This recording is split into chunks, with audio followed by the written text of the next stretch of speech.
Hey everyone, Namaste and welcome to this evening's conversation with Yogacharya Dr. Ananda Balayogi Bhavnani. Now, those of you who are here listening in, please say hi in the comment section and please enter your questions as well. These conversations are, of course, for me, but they're also for you. So do keep it as interactive as possible. So my name is Shailaja Menon and I've been a yoga practitioner for over 20 years now. And I began my yoga journey in Coimbatore with integral yoga. And then in Malaysia, I continued with my teacher, Manoj Kaimal. So along the way, I set up my yoga studio, Mat and Beyond Yoga Studio, where I teach classes regularly. And my book on yoga was also published in 2018, Yoga Shakti. And I currently also host a yoga show on Anand TV based in the UK called Yoga Shakti Again. Yeah, so as you can see, the yoga has really shaped my life, and I'm just so happy to express it and share it with everybody who comes my way. Now, I began these conversations at the beginning of the lockdown in 2020 as a platform to share the authentic teachings of yoga, as well as to share the knowledge of other great arts and philosophies. Now, I would just like to add that all these conversations continue to be available both on Dr. Ananda's YouTube channel as well as my YouTube channel. So please do check them out. Please like and subscribe it. And I just have to add that there's a wealth of information, especially in Dr. Ananda's YouTube channel. So, do check them out and, gain a lot of information from there. So before I introduce our guest for this evening, Dr. Ananda, let me say that I came across him during the wonderful talks that he was giving again during the lockdown. So while the lockdown has brought about a lot of tragedy, I think it has also connected people as the online world came alive.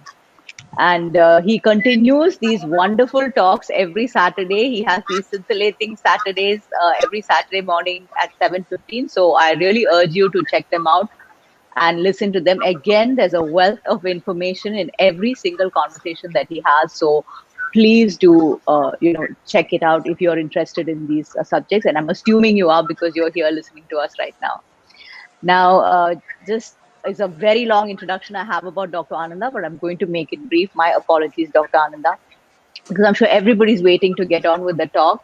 So, Yogacharya Dr. Ananda Balayogi Bhavnani is the director of the Center for Yoga Therapy, Education and Research, and professor of the Yoga Therapy at Sri Balaji Vidyapeeth, Pondicherry. Now, he's also the chairman of the International Center for Yoga Education and Research at Ananda Ashram, Pondicherry, India, and Yoganjali Natyalayam, the premier institute of yoga, Carnatic music, and Bharatnatyam in Pondicherry. Now, he's also the son and successor of the internationally acclaimed yoga team, Yoga Maharishi Dr. Swami Geetananda Giri Guru Maharaj and Yoga Charani Ammaji Srimati Meenakshi Devi Bhavnani. A fellow of the Indian Academy of Yoga, he has authored 19 DVDs, 24 books on yoga, and published nearly 300 papers, compilations, and abstracts on yoga and yoga research in national and international journals. Like I said, I'm just speeding it up, yeah? He is invited abroad frequently for talks, public events, workshops, and retreats, and has been a major presenter at yoga conferences in the UK, US, Italy, Czech Republic, South Africa, Germany, Switzerland, Malaysia, Canada, Australia, and New Zealand. Now, he's also currently a member of numerous expert committees of the Ministry of Ayush, including its National Board for Promotion of Yoga and Naturopathy, Scientific Advisory Committee and Standing Finance Committees of CCRYN, Technical Committee of the Yoga Certification Board, expert committees for celebration of International Yoga Day and the Yoga and Diabetes Program. Right? So I'm just going to wind up with the last sentence, which cannot be missed, that he is also a classical Indian vocalist, percussionist, music composer, and choreographer of Indian classical dance. Right? So that's a lot for anybody for an introduction. So we are very, very honored. He's extremely busy. So we're very honored to have you share your knowledge, with all of us and, share this time with all of us. So let's get started and please, the stage is yours. It's a pleasure to be with you again, Shailaja, and be with this beautiful yoga community that is there internationally. And nothing can be greater and more joyful for me than to share with people who love yoga. Because sharing is caring. And the more we share, the more we care. The more we care, the more we share. So hence, let us start off today by invoking the Guru Parampara, the great masters of the tradition, And though this chant is particular to our tradition, we respect all traditions, all lineages, and all the masters.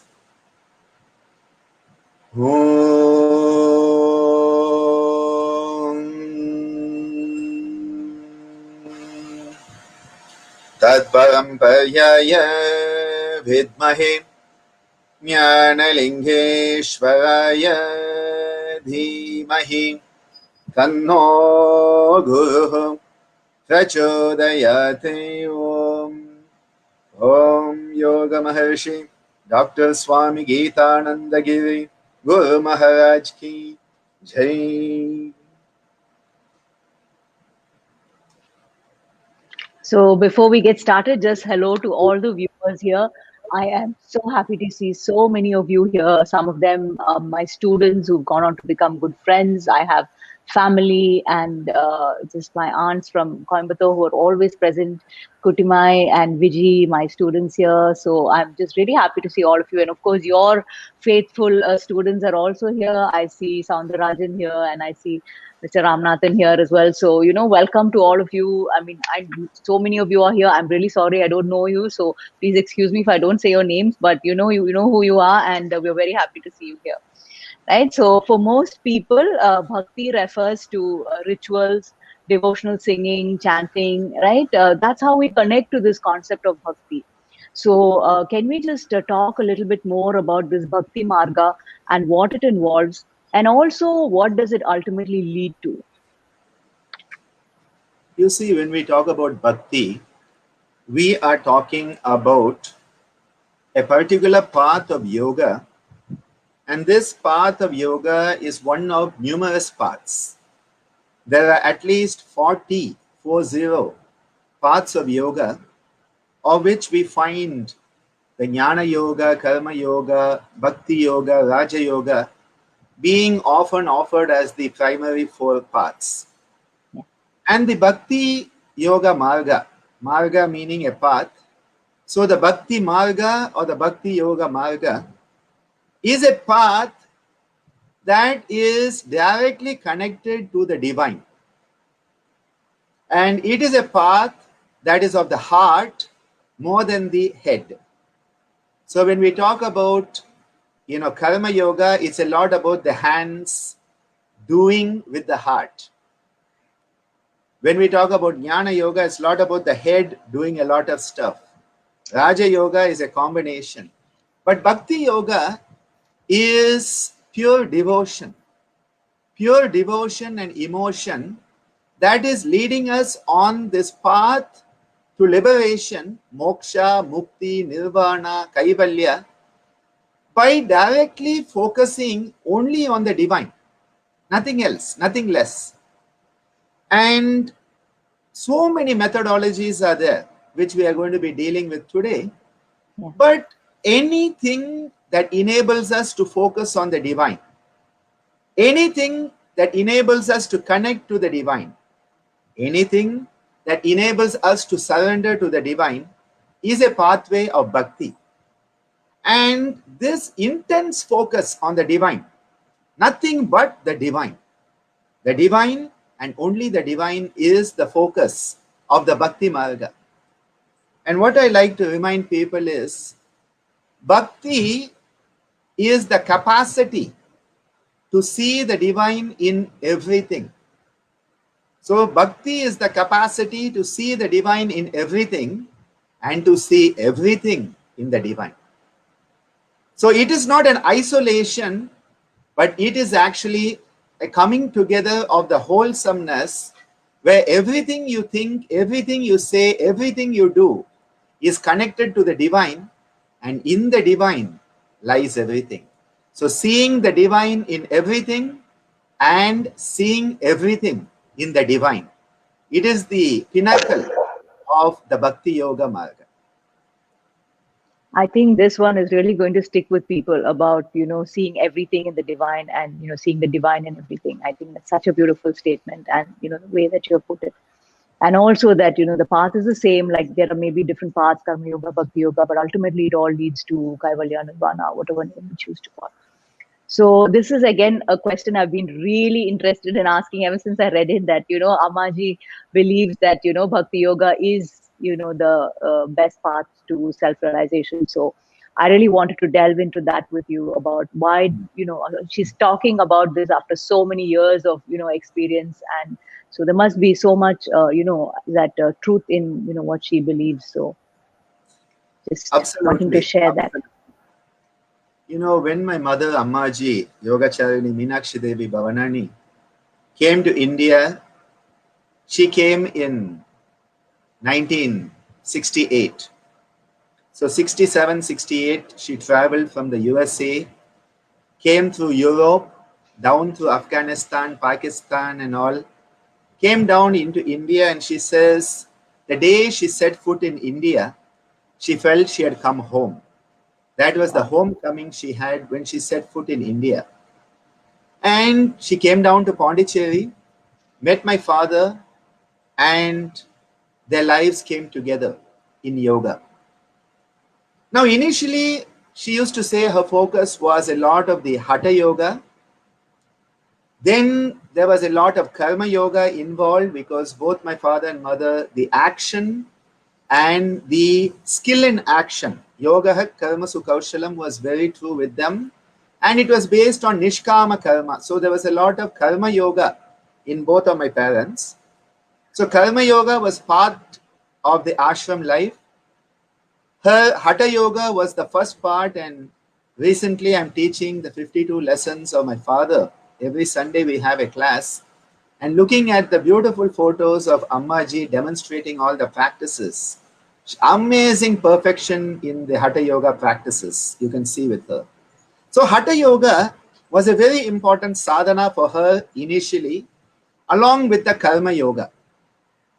Now then, as she went deeper and deeper and she took over the ashram, was teaching and all, a lot of the Jnana Yoga started to come in.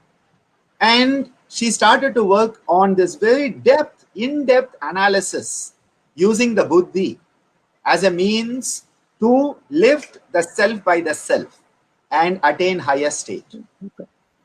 But then over the last decade, what we have found is that she started to say that she was beginning to find that Bhakti Yoga may actually be the most ideal path on this yoga journey.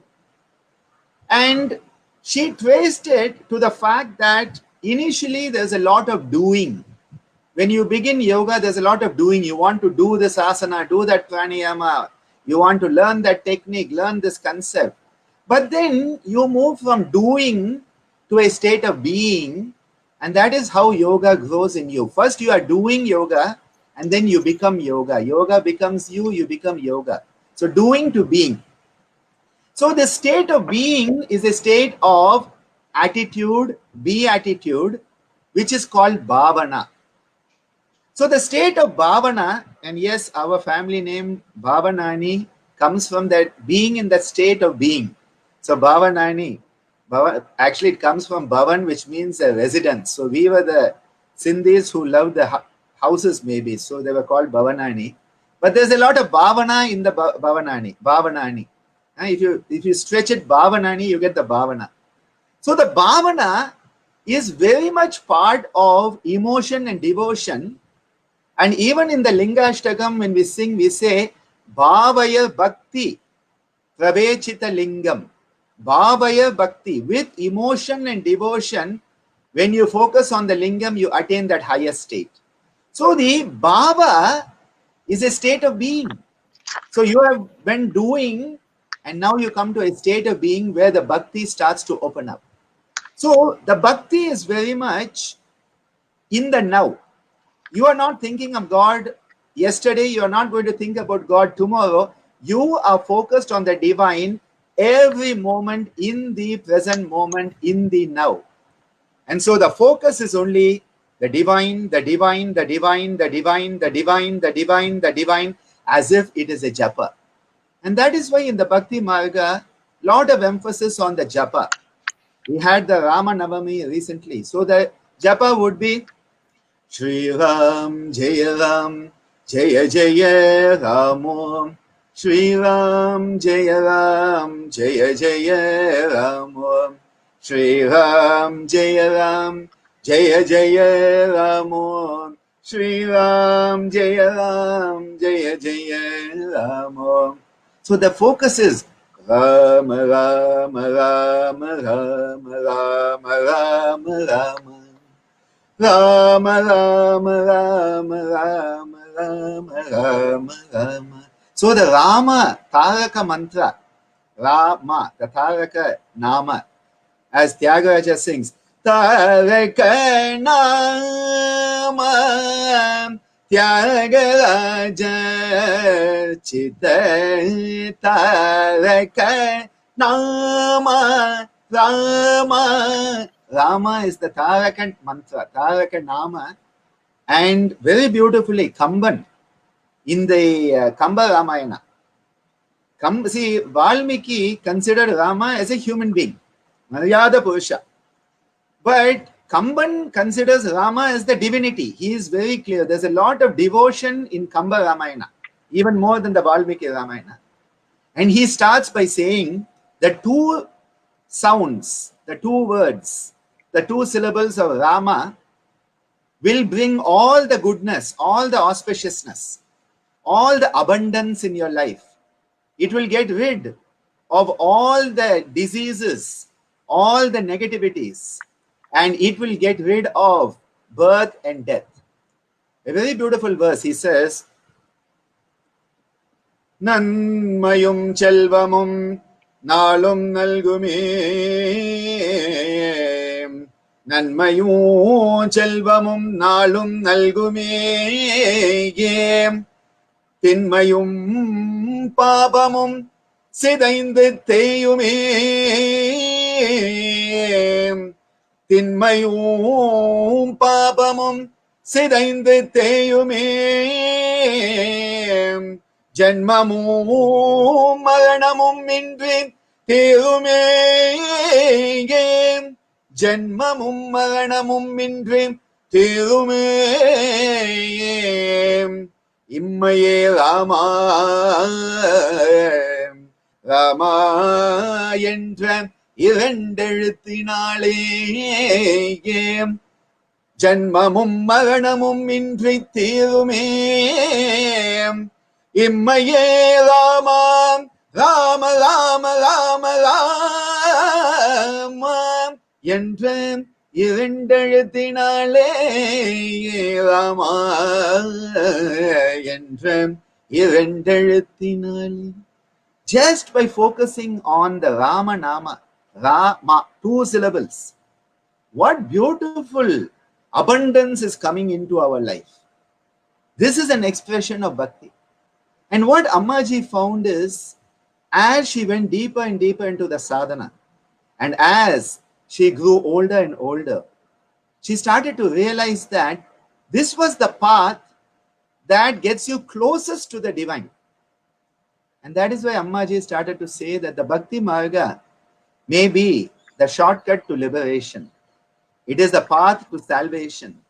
It is the path where you become one with the divine. It is said there are 4 ways you become one with the divine. It's a very beautiful concept that is brought out by Tirumular. It is found in all Shaivism, but Tirumular, who is one of the Siddhas, and these Siddhas and the Nayanmars were the epitome of Bhakti Yoga in South India. The Shiva side was the Nayanmar, 63 Nayanmar. The Vaishnava side was the 12 Alvar, including the most important, Nachiyar, our Andal, who has given us the Tirupavai and the Nachiyar Tirumuri.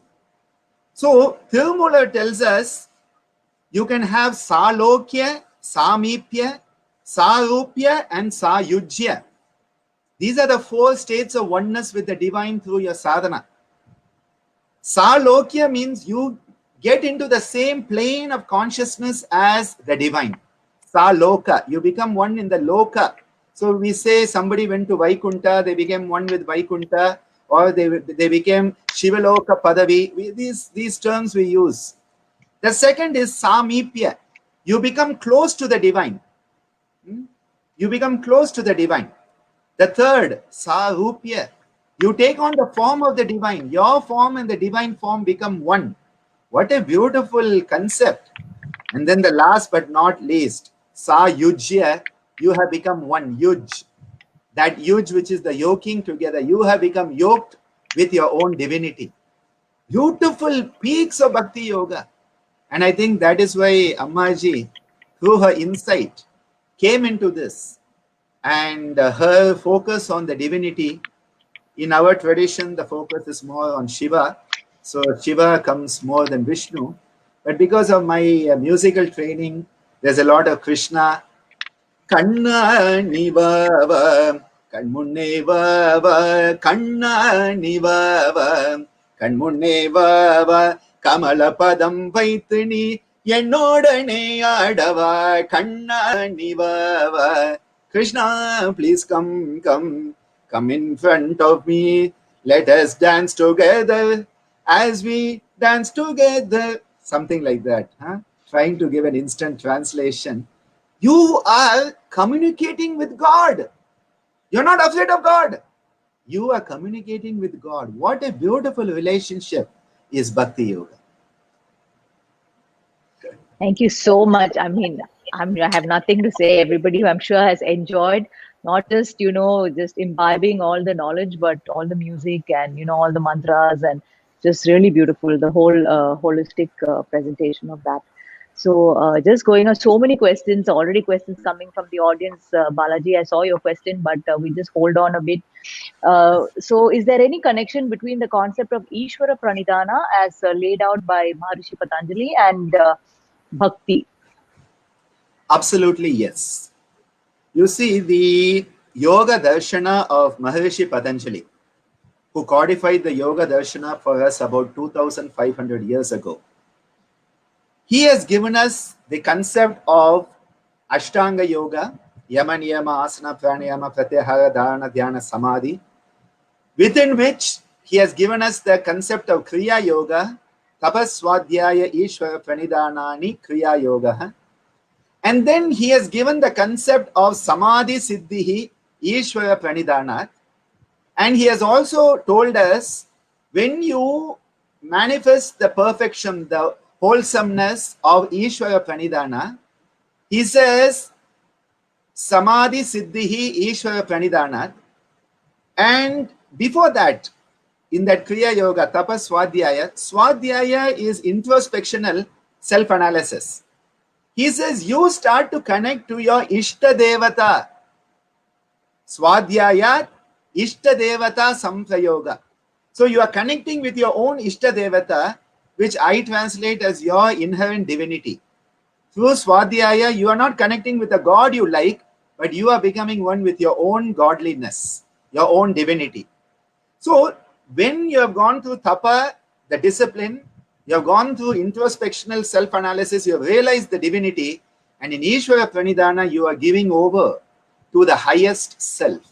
You are surrendering to the highest. You are letting go of all your effort, all that doing. You remember I said there's a lot of doing initially? Doing. From doing, you have now gone to being, and you are just being. In Tapa, there's a lot of doing. In Swadhyaya, there's some doing, and then it starts to become being. In Ishvara Pranidhana, it is total being. And in that state of Samadhi manifests, and in that state, you attain that peak of oneness, which is the same goal of Bhakti Yoga. Salokya, Samipya, Sarupa, and Sayujya is manifesting through that focus. So Bhakti Yoga, which is the capacity, as I said, to see the divine in everything and everything in the divine, and Ishvara Pranidhana, the capacity to give over to the divine or something greater than you, and let yourself pale into insignificance. The ego, the asmita, the ahankara, pales into insignificance in Ishvara Pranidhana. It pales into insignificance in Bhakti Yoga. Hence, Maharishi Patanjali's Ishvara Pranidhana and Lord Yogeshwar Sri Krishna's concept of Bhakti Yoga, or as found in the Srimad Bhagavatam, they are one and the same. They are just different terms for the same process of moving from individuality to universality, by giving up. The drop gives up its individuality to become the ocean. Very beautiful. Very, very beautiful. Thank you. So I'll just take, because you talked about Ishtadevata and all that. There was a question here from Arun Swami, and he had said that he had a connection, a very special connection to the local deity Ramdev ji. So he wants to know why do we have? I guess the question is, why do we have these affinities to certain gods and deities, Yeah. some more than others? So basically, all cultures in the world, they perceive God in their own form. So if the society is black, they conceive God as black. If they are yellow, they perceive God as yellow. If they are white, they perceive God as white. If they are brown, they perceive God as brown. Because the divine is beyond the guna, nirguna. So guna theta, triguna theta is the state of the divinity. But then we are not able to contemplate it. In fact, in the Bhagavad Gita, Arjuna asks Krishna, he says, there are some who try to contemplate the formless form. That Nirguna, Parabrahma, they are trying to contemplate. Are they better, or the ones who contemplate you with the form which is called Saguna? So Nirguna is beyond the gunas. Saguna is with the gunas, with the attribute. And the Bhagavad Gita in the 12th chapter entitled Bhakti Yoga, Krishna actually says, those who are contemplating me with the form, they are better and it's easier for them. He says the ones who try to contemplate the Nirguna, they will also get to me, but it is more difficult, it is more challenging, more testing. So similarly, different parts of the world, depending on our culture, we are looking at God from our cultural perspective. I would say even cultural prejudice. When we look at God, we look at God in the form that resonates with us. So down in South, Lord Muruga becomes a deity that people resonate with. Vel Muruga, Vitri, Vel Muruga, Karogara. It resonates with them. Or there in Malaysia with your Batu caves. Yes, And, yes. it resonates. Now, whereas in the northern parts of India, Rama resonates with them more. For some people, Krishna resonates more. For some people, Shakti resonates more. For some people, Shiva. So I would say it is based on cultural context and a bit of cultural conditioning also. A bit of cultural conditioning is part of it. But the purpose is, because of Saguna form of the divine, you can focus on God because God is not different than you. God is similar to you. And so in God, you can see yourself. And then the biggest trick is to see God in yourself. Not just you and God, but God in you. And God in people who you don't like also. That is the biggest that is the biggest challenge. I think you were talking about that movie, right? I think Soul or something, where you said Mother Teresa said, I can love everyone except you. Absolutely. So I think we are very conditional when it comes to that also. Okay, so again, there's a very interesting question from Balaji, who asks, whose bhakti is best? Is it Hanuman or is it Andal? So is there a way to measure bhakti? I don't think you can measure it, because bhakti to me is not quantitative, it is qualitative. And when something is qualitative, you can only experience it, you can only appreciate it, you cannot quantify it. So, if you look at Hanuman, Anjaneya, Hanumanji is an epitome of Bhakti Yoga. In fact, one of the best examples of Bhakti Yoga is Anjaneya, and he attains the Attama Siddhi, Ashta Siddhi and Navanidhi through that Bhakti Yoga Marga. But Anjaneya is always seen as separate from Lord Rama. Wherever Rama is there, Anjaneya is there. Wherever Anjaneya is there, Rama is there. But in the case of Andal, she actually becomes one. She goes into the Sayujya and becomes one with Ranganatha Swami. Now, I'm not trying to say Andal is better. I'm just saying there is a differentiation here. And a very important episode happens in the Ramayana. which again tells us not to quantify it, it is qualitative. Lord Rama is building the bridge to Sri Lanka.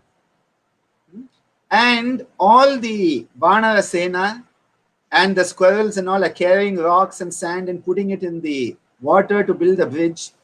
And on each one they have written the Taraka Nama Rama. So they have written Rama, Rama, and they are putting it and it's floating. The stones are floating. Even in Rameshwaram, they still float. They have floating stones. Now Lord Rama is watching them, and suddenly a little bit of ego comes in. And he says, oh, they are all putting with my name. Let me try and put a stone. So he takes a stone. He doesn't have the Rama Nama, and he puts it in the water. It sinks. It's a very beautiful episode. Lord Rama puts the stone, it sinks. Other people believing in Rama, having trust in Rama, having bhakti in Rama, that Shraddha which is there in Lord Rama and the Rama Nama is manifesting as the stone floating, whereas Lord Rama himself, when he puts the stone, it sinks. Goes down. I think this is one of the best examples of the power of bhakti. The power of bhakti can move mountains. It can part the oceans. And so it is not the person, but it is that faith, what is called Shraddha. And Shraddha is one of the vital components of the yoga sadhana, according to Maharishi Patanjali also. Without Shraddha, you cannot proceed.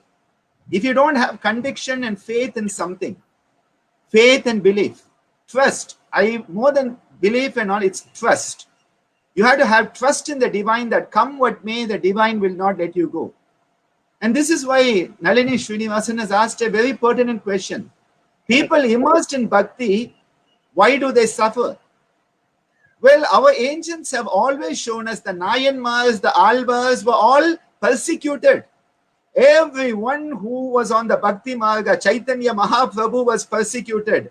Tulasidas was persecuted. Kabir Das was persecuted. Andal, nobody believed her. They thought she was having a schizophrenia and delusional psychosis. This is what they thought. Nobody thought that Ramakrishna was sane. They thought he was mad. His bhakti for the goddess, he would talk with the goddess. They said, no, this guy is mad. See, this is the thing. Bhakti yoga doesn't mean everybody will start to say, oh, you have a lot of bhakti. They will say that after you are dead and dusted. When you are living, they will persecute you. When you are living, there will be the challenges, because those challenges are by the divine to test your bhakti. You say you trust God. God is saying, I want to see how much your trust is. I am going to pull you over the coals and fry you, roast you, barbecue you completely. Do you still have trust in me? That is the confidence that is being checked. And that is why, just as a diamond will not be made without stress, friction and the heat, a diamond cannot become a diamond. Without the friction and the pressure, a pearl cannot become a pearl in the oyster. Without such tests in our life, Bhakti Yoga will not fructify with that moksha, mukti or nirvana. Hence, it is part and parcel of the Bhakti Marga. That is why Bhakti Yoga is not easy. I said it's a shortcut. I didn't say it's an easy cut. Sometimes the shortcuts may be the most difficult. And the most important component of Bhakti Yoga, Shraddha. Can you have that concept of Sharanagati? An example is Draupadi in the Mahabharata. Draupadi had great bhakti in Krishna. She had amazing bhakti in Krishna. And her clothes are being torn off in the court of Hastinapura. In front of all, Bhishma, Drona, all these big guys. Nobody could lift a little finger to support her. And she kept on trying to save herself. And then comes that moment where she lifts her hand up in Anjali Mudra, a complete Sharanagati to Lord Krishna. Even I have goosebumps as I say this. She gives over in that complete Sharanagati to Lord Krishna, and at that moment the miracle occurs. And all those countless, infinite, colorful saris start to come to save her. They didn't come when she was saying, I'm going to save myself and hold on to the sari as Dushasana was pulling it off. No, Krishna did not come at that point. It is when she gave over completely, Ishvara Pranidhana, and that 100% Sharanagati. It is at that point that the divine came. That is where the divine came to save her. And yes, Lakshmi Narayana, it is very true. How do we know whether it is real or delusional? Well, that is where Viveka is so important. Viveka Buddhi. And that is why in Yoga Sadhana, the whole of the Yoga Anga, they are geared to develop Viveka Khyati. Because without having discerning intellect that can know the reality from delusion, we will not know whether we are actually practicing bhakti or whether we are suffering delusional psychosis. Viveka is the only way, because Viveka is metacognitive ability to witness ourselves without identification, without condemnation, and without justification. I think it's very well said about Viveka really being the only path to really see whether our minds are in bhakti or being delusional. So very beautiful, Dr. Ananda. Let's just move on. Those so many questions, so little time. I just want to go back, like when you talk about bhakti yoga, somehow always the Bhagavad Gita comes to mind. So just can we talk about what is the essence of the Bhagavad Gita's message with regards to bhakti yoga? One of the most important aspects that the Bhagavad Gita tells us is that Lord Krishna makes it very clear. He says, what you give me doesn't matter. What you give me doesn't matter. How you give it to me matters. So again, it's not quantification. Going back to Balaji's question of Andal and Hanumanji. Hanuman. What Krishna says, whether the devotee offers a leaf, a flower, a fruit, or even water. He says the most important component, it's not whether you offer the fruit or the water or the fruit or the flower or the leaf. If there is pure devotion, that sacred offering of the soul is accepted with unconditional love by Lord Krishna. So Krishna has made it very, very clear. He's made it very clear that it's not what you offer, but the unconditional love and devotion with which you are offering it. It is the qualitative experience of offering which is more important. And he says, this is not just to be offered now and then. It has to become 24-hour sadhana. Bhakti becomes a 24-hour sadhana. When Andal was in Bhakti, it wasn't 1 hour per day. When Mirabai was in Bhakti, it's not, half an hour in the morning, half an hour before lunch, and half an hour in the evening. It was 24 hours. They were merged into Bhakti.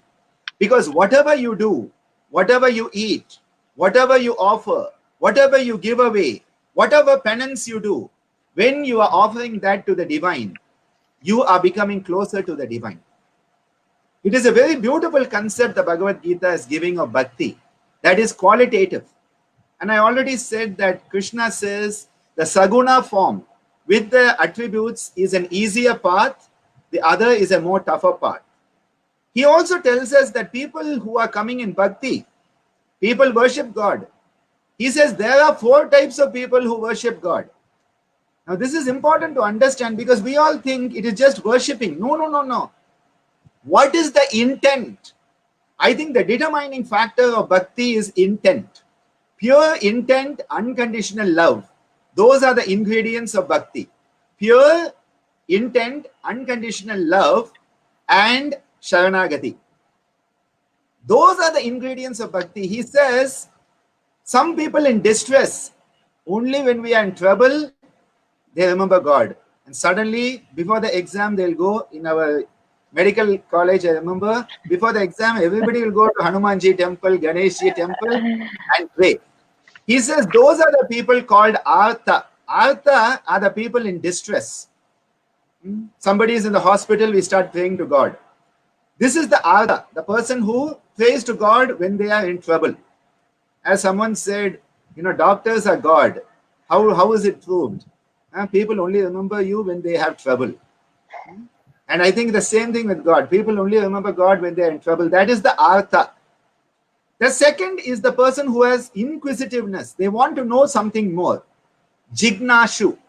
Jignashu is a person who wants to know more. What is God? Who is God? Where is God? How do I get there? There's a lot of that going on. Then comes the person who wants something from God. This is most of our businessmen. They go to the God only to have a bargain. I will give you 10 coconuts or I will give you a gold necklace. Make sure I get 1 crore in profit this year. He says these are the artha-arthi. Artha-arthi. They are involved in artha. That is the material things. And then he said, there is the person endowed with wisdom, jnani.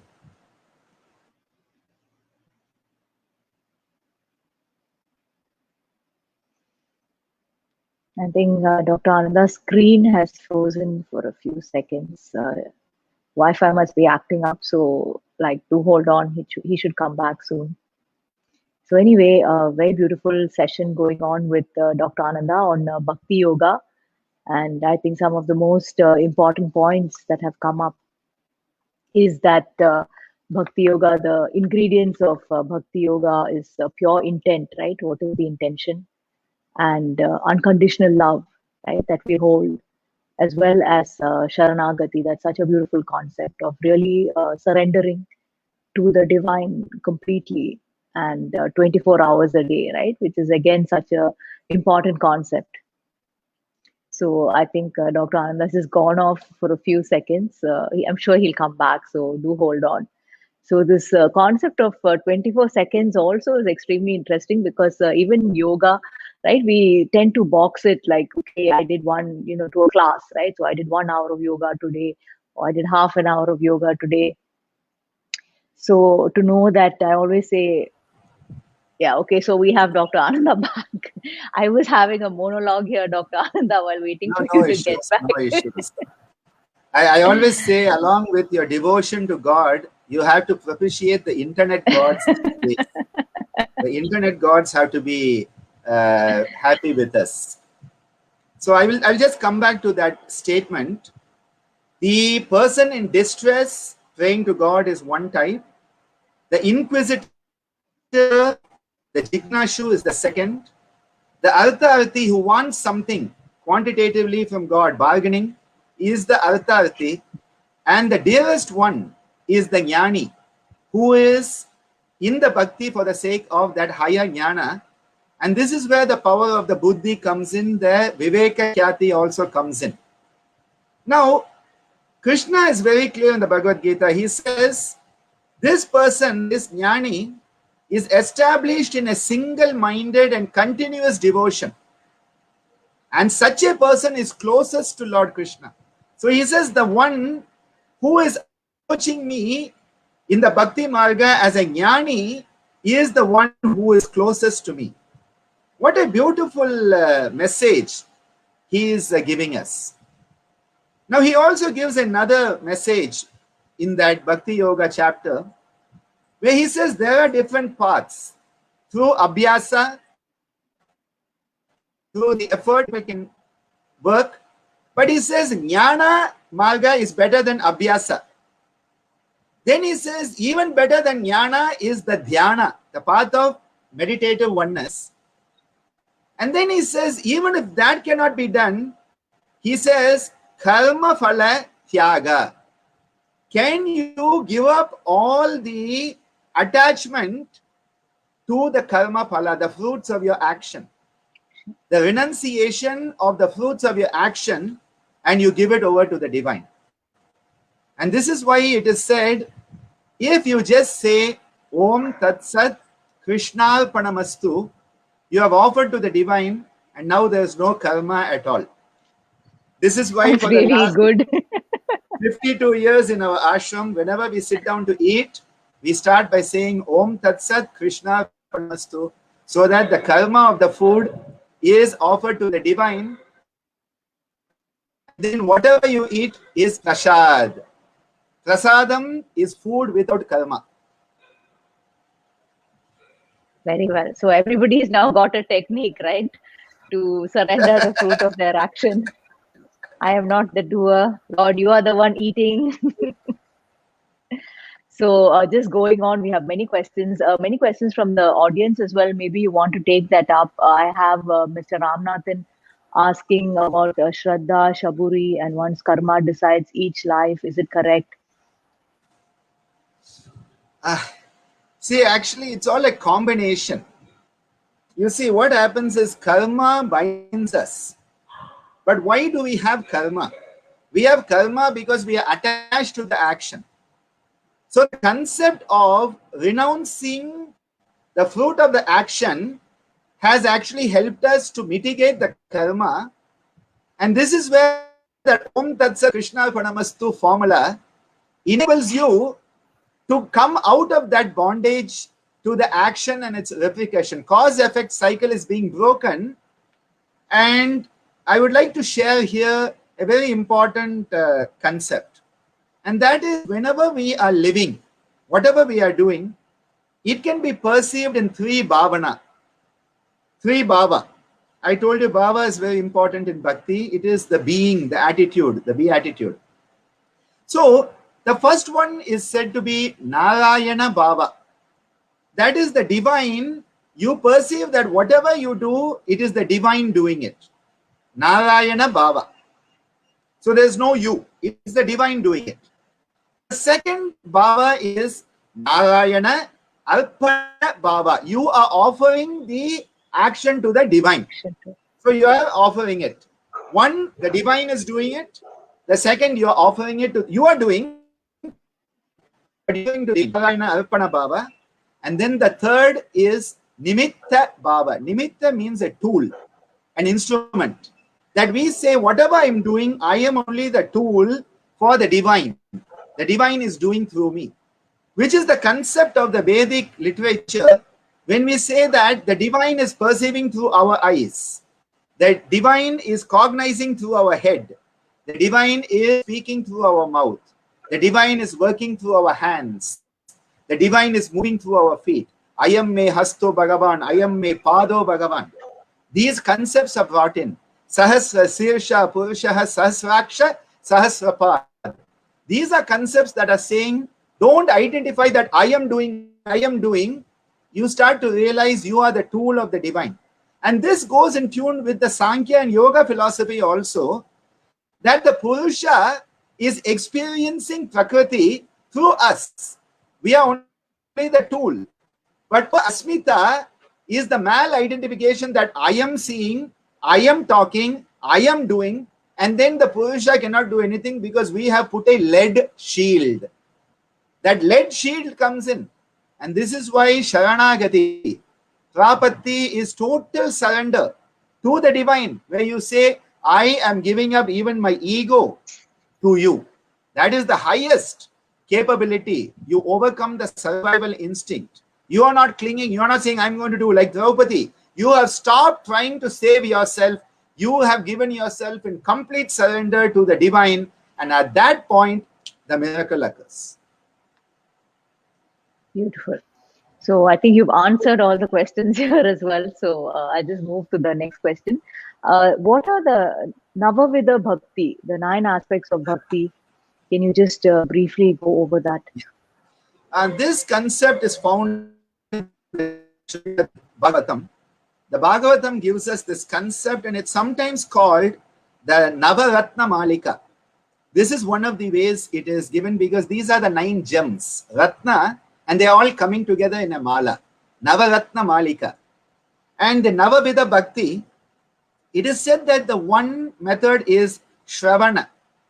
Shravana means you are listening to the praises of the divine. You are listening to the divine. Anybody who's listening to this talk is performing Shravana at this point. If you are listening, see, many people hear, very few people listen. Hearing is mechanical. Listening is an active process of paying attention. So many people hear, very few listen. Okay, because the ears don't have a lid on them like the eyes. Eyes at least you can close. Ears you cannot close automatically. So you hear about the praises of the divine. You hear the stories of the divine. Shravana. The same is Kirtana. It is the praying to the divine. And often this is through the musical methodologies where we sing the bhajans and the kirtans. Smarana is to constantly remember. Keep on remembering the divine again and again. Smaranam. Smaranam is the process of remembering again and again. Remembering. Then Pada Sevana. Pada Sevanam is where you are doing service to the holy feet of the divine. It's a very beautiful concept. Pada Sevanam is there. Then comes what is called Archanam. Archanam is where we are worshipping by making different offerings in what we call Archana. Then Vandanam. Vandanam is where you are bowing down and you are admitting the divine is higher than you. Vandanam implies a humility, a very deep humility of bowing down to the divine and singing the praises with humility. Then comes Dasyam. Dasyam means service. And that you are serving the divine. How do you serve the divine? By serving everybody. Because, as I said earlier, Bhakti Yoga is seeing everything in the divine and the divine in everything. So you are serving everybody. By serving everybody, you are serving the divine. What a beautiful concept comes together there. There is also said to be Sakyam. This is where you have friendship with the divine. The divine is not somebody to be afraid of. The divine is your friend. What a beautiful attitude. This is where we talk about Sudama, Kuchela and others, or even Arjuna and Krishna. They were friends, yet they understood the divinity. And then finally is Atma Nivedanam, which is that Sharanagati, that self-surrender. So, the 9 forms, Shravana, Kirtana, Smarana, Pada Sevanam, Archanam, Vandanam, Dasyam, Sakyam, Atma Nivedanam. These are said to be the 9 Bhakti, also called the garland of the 9 gems, Navaratna Malika of the Bhakti. Beautiful. Very, very nicely explained. So, can you elaborate on the Shabda Bhava to cultivate and practice Bhakti? Yes, similar to this, a parallel concept is what is called Shat Bhava or Shada Bhava, which are the attitudes with which the Bhakti is manifesting. So the other were the methodologies, the 9 Navavidha Bhakti are the methodologies of Bhakti, but what are the perspectives of your Bhakti? This is unique to Indian culture that, you can have such a relationship with God, okay? One is Shanta Bhava. This is a very intellectual relationship with the divine. Very intellectual. The second is Dasya Bhava. You consider yourself a servant of the divine. And it will be Hanumanji. Hanumanji is a very good example of this. Apatya Bhava.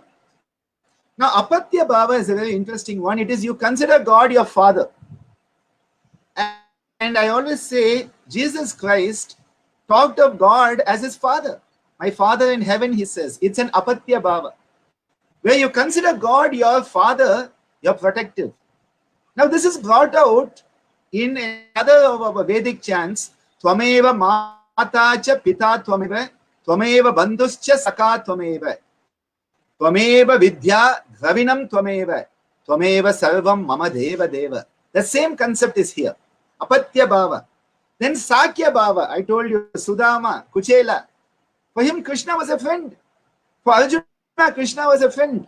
For all the cowherds in Vrindavan, Krishna was a friend. And they had that immense bhakti. So friendship. God can be your friend. What a beautiful relationship you can have. Then Vatsalya Bhava. That you feel God is your child. And we talk of Yashoda having that experience. That is why Papanasan Sivan sings, Yennatavam Sedhane Yashoda, Yennatavam Sedhane Yashoda, Yengum Nirai Parabrahmam Amma Yendraika, Yennatavam Sedhane Yashoda Thaye. What a beautiful blessing, where God is your child. God is your child. And when she asks Krishna, open your mouth to see the mud he has eaten, she sees the whole universe. She has the Vishwa, Darshana. What a beautiful example. Same thing, Mahakavi Bharatiya. He has, where Mother Goddess becomes his daughter. Chinnanchiru Kiliye Kannamma Selva Kalanjiyame. Kannamma is the goddess who he is considering as his daughter. What a beautiful relationship where you can consider God as your child, as your son, as your daughter. Amazing. It's just an amazing experience. And then the most special one, Madhura Bhava, where God can be a lover. And be it Radha, be it Mirabai, be it Andal. Varnamayiram Suravalam Shede. What a beautiful Nachiyar Tirumozhi. Madhusudanan vandu en kaithalam patta. Madhusudanan comes and catches my hand. Pani Grahanam in wedding. Pani Grahanam is the catching the hand of the bride by the bridegroom. Madhusudanan vandu ennai kaithalam patra kana kandin thozhi. What a beautiful relationship. Where, that relationship, and Krishna, for Mirabai, Krishna was a lover, he was her husband, he was everything for her. What a beautiful relationship can be there in that Madhura Bhava. Now, Madhura Bhava is much misunderstood by modern intellectuals. I don't even want to call them intellectuals, they are pseudo-intellectuals who think they have a brain and that it is working. And so these people have started to think that all these Gopika Stris and Mirabai and Radha and all, and Andal and all, they were fulfilling the sexual desire of Krishna. This is actually how these guys bring it down to the most gross, imbecile level of thinking. Now, it is not that at all. This is a purity of the love which has amazing purity. But because these guys are in the place, they cannot understand how you can love someone without wanting to have, intercourse with them. Their brains are so, I'm sorry for the word, screwed up. And these are the people who are going around talking about how Krishna's carnal desires were fulfilled by the Gopikas. No! These people have totally misunderstood what bhakti is. Bhakti is of the highest purity. It is pure intent. It is unconditional love. And that is why bhakti is of such an elevated nature. So whenever you come across such people, such pseudo-intellectuals making such statements, please call them out, name them, shame them, because they are totally misreporting what these relationships are mentioned in our culture. I'm sorry for this, but this is a common mistake I find being made, especially when anybody can post anything on the internet and say anything they want. It's totally wrong. When we say that this Madhura Bhava, it is of an amazing love, but it is not of a sexual nature. It is of a sensual nature, not sexual. And these people have totally misrepresented it. So please be aware of such cultural idiots. So we had Gangster Yogi out on the show as well. So that's they really get me because they have not understood the subtle aspects of bhakti at all. Bhakti is a very subtle experience. No, I mean, I think it's really good that you call them out, because I think it's good somebody calls them out. So it's great. And this is the one question that, I really wanted to ask you, whether is everybody born with bhakti? Can you actually, if you don't have bhakti, can you cultivate it? Is it bhakti like a grace? You either have it or you don't? That's an question, Shailaja. Let me put it this way. Everyone who is born is capable of loving. But are we all loving? Everyone who is born is capable of higher thinking. But are we all utilizing that higher cognitive process? Everyone who is born is capable of serving. But are we doing it? So I think bhakti is part and parcel of our inner nature. I don't think there's someone who has it and someone who doesn't have it. I think it is part and parcel of our software makeup when we are born. But whether or not we manifest it, I believe depends on the circumstances in which we live, the culture in which we live, the life experiences we have. And often, one of the key moments where bhakti is when we face disasters in life. You remember Krishna said, the person in distress, the artha.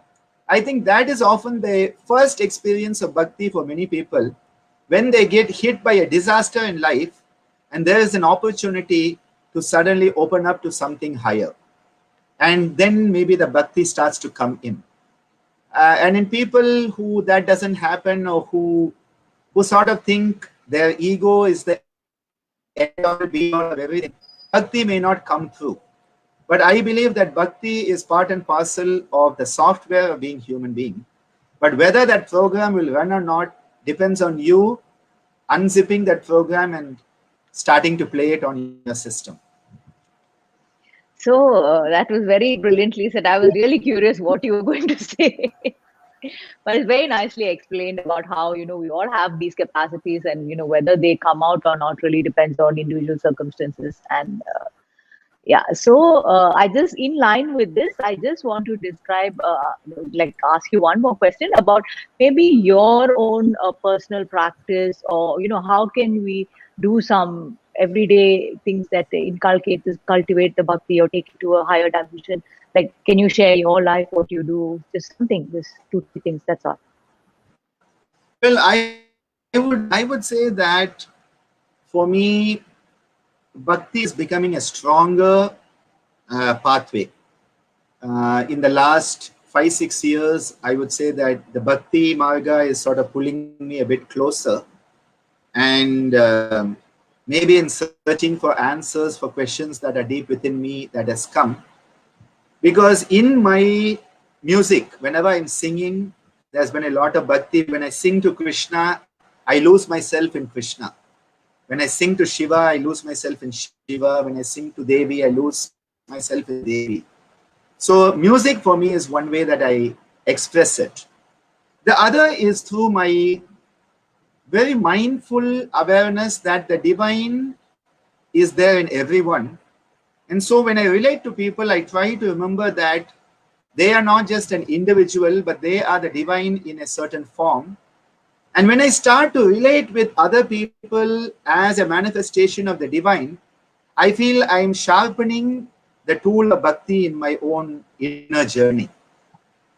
I often find myself chanting various mantras. When I'm doing the puja, the arati in the morning, it is a very important moment of coming together in oneness for me. When I do the puja in the madam for the guru, parampara, and now in serving my mother, the last 6 months in serving my mother, I keep on telling her, I say, you are my mother, you are my guru, and you are my God. And so for me, it is an expression of bhakti every time I'm serving her. And so to be fortunate to be able to serve her as a manifestation of the divine in my life. Someone who has given me everything. I am nothing without her. So whatever she has given me is like whatever the God has given me. I am able to express it through my action, my thought, word. And through that, I find that there is a very beautiful sense of oneness, ease, sukham that is starting to manifest through that. So that is how I would. Thank you so much. It happens. My compositions have done that a lot. When I've written songs, there's been a lot of bhakti pouring out. And my relationship, for example, I asked Lord Shiva, have you got tired of dancing? Nowadays, I don't see you dancing. Adi adi neere kalaitevo ambalavanave ananda taandavam engum adi adi neere kalaitevo. So this is the type of composition I make, where I'm asking Shiva, I cannot see you dancing these days. Have you got tired? And this is more like a Sakya Bhava type of relationship that is coming in that composition. All where there's having that beautiful conversations. Absolutely. Or when I say, Kanna Nivava. I'm calling Krishna. It's just not lyrics and song. Yeah. It is a heartfelt outpouring. So for me, I think the music has given me the very important tool for this expression. Very beautiful, and thank you so much for sharing your, it's really beautiful to listen to you share your personal journey in this marga. So thank you so much for that. I mean, I'm sure we can all, learn and draw something from there. So I just want to say thanks to all the viewers who've been here for, this whole hour. And so many of you, I'm really sorry I haven't taken all your names, but there's Acharya Birju Maharaj who's been with us also for a long time now. There's a Vijay Lakshmi Ramurthy. So many of you here. Just really thank you for being with us, supporting us, right? All of these conversations are for you as well. Without you, there is no conversation. So my cousin Prakash, who's always there with questions. There's Sangeeta from Coimbatore, a good friend. So thank you all so much. And we've reached the end here. So is there any question? Anything? I think Mr. Soundarajan has a question. Yeah. And the simple answer is love and bhakti are one and the same. It is unconditional love. And that unconditional love can only come from the Anahata Chakra when you connect to the universe. So yes, okay. It's one and the same. So you have, again, I have to read this because there's something very beautiful about you. Chandula has said that. Excuse me if I, didn't pronounce the name correctly. Anyway, I feel there's a divine in you that is talking so much wisdom, so much outpouring. It is not something a normal person can come out with. So thank you so much. I think everybody recognizes, the flow that happens through you. Like you talked about the Nimitta Bhava, I think, if I said that correctly. Like we are a tool for the divine to flow through us, and I think that is quite evident when you speak and you teach as well. I am very fortunate to be able to take some of your classes as well. So yeah, so I think it's wonderful to see that in action, and I think we come to the end of the session. So if you have a chant or a song or anything to wind up with. Raghupati Raghava Rajaram Patita Pavana Sitaram Raghupati Raghava Rajaram Patita Pavana Sitaram Raghupati Raghava Rajaram Patita Pavana Sitaram King of all kings, O Ram, known with your consort as Sitaram. People may call you by different names. People may call you by different names. Ishwara Allah, bless us the same. People may call you by different names. Ishwara Allah, bless us the same. Bhajamana pyare Ram Hare, Bhajamana pyare Krishna Hare, Bhajamana pyare Ram Hare, Bhajamana pyare Krishna Hare, Bhajamana pyare Ram Hare, Bhajamana pyare Krishna Hare, Bhajamana pyare Ram Hare, Bhajamana pyare Krishna Hare. Rajaram Patita Pavana Sitaram. We definitely got a lot of Ram here today. I think Ram Navami has brought out the Ram Bhakti. So that's very beautiful for the Ram Bhaktas. I think Arvind Swami should be very happy. So I just wanted to say some very beautiful things as we wind up, right? Some things that are really going to stick with me. One is that beautiful term, Sharanagati. That is such a beautiful concept of complete and, utter surrender. And also that Om Tat Sat, Krishnarpanastu, I think everybody can adopt that in their lives, right? Give up the doership and just surrender it completely to Krishna, right? And again, any one other thing that always strikes me, whenever you say it, you say this in the classes as well, that concept of the Ayame Hastu Bhagwan.